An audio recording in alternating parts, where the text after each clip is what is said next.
Le livre du ciel, tome 14, 9 septembre 1922. En créant l'homme, Dieu a formé un royaume pour lui-même. Jésus est content quand il voit dans une créature non seulement l'image de son humanité, mais tout ce que sa divinité a opéré en elle. Mon doux Jésus continue de me parler de sa très sainte volonté. Il me montra son cœur ouvert d'où sortaient de nombreux filets de lumière qui allaient blesser toutes les créatures, enveloppant tout dans un halo lumineux. Prenant la parole, il me dit : « Ma fille, en créant le premier homme, j'ai donné le coup d'envoi à la création du genre humain. Après avoir formé son corps, j'ai créé son âme avec mon souffle tout-puissant. Et avec un autre souffle, pour ainsi dire, je me suis fondu moi-même à l'intérieur de son être afin de le soutenir, le dominer et le garder en sécurité. C'est ainsi que j'ai établi mon royaume à l'intérieur de l'homme, à partir duquel, en ma qualité de roi, je devais étendre mes frontières.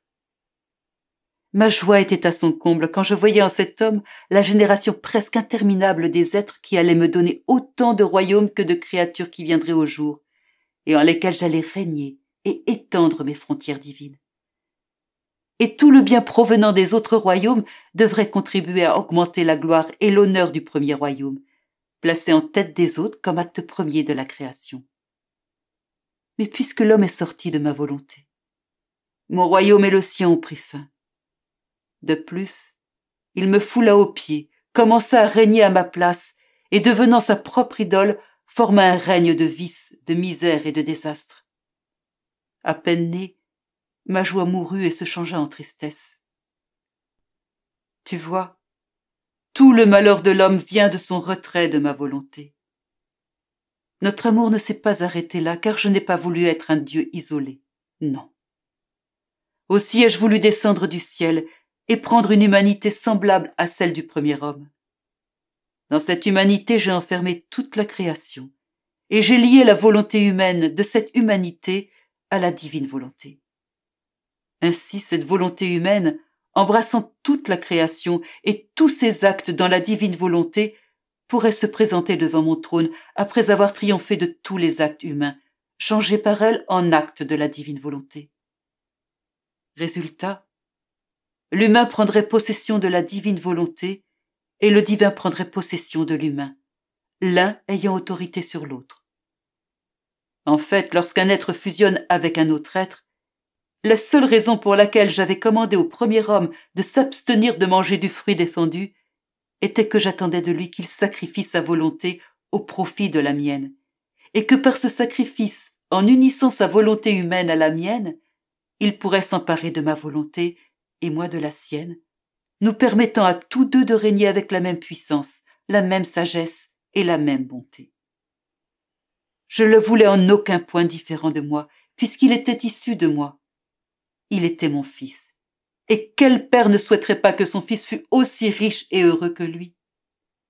D'autant plus que moi, le Père du ciel, je n'avais rien à perdre en rendant mon fils riche, heureux et régnant comme moi.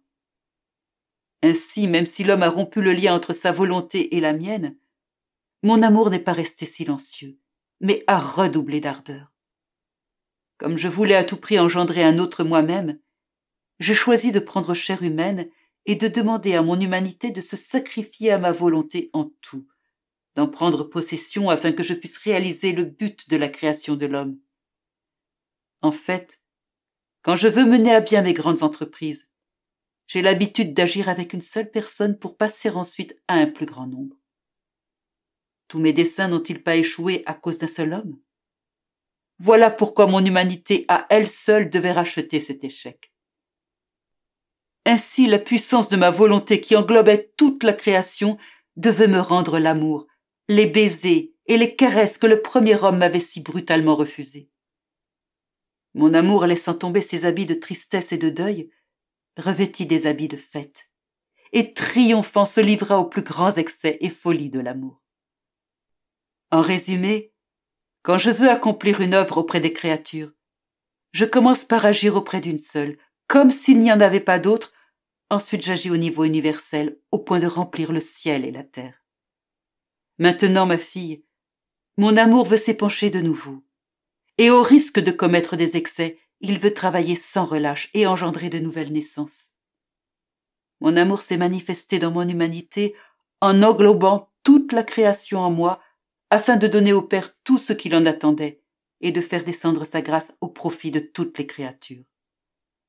Aujourd'hui, en liant ta volonté à la mienne, je désire déposer toute la création en toi.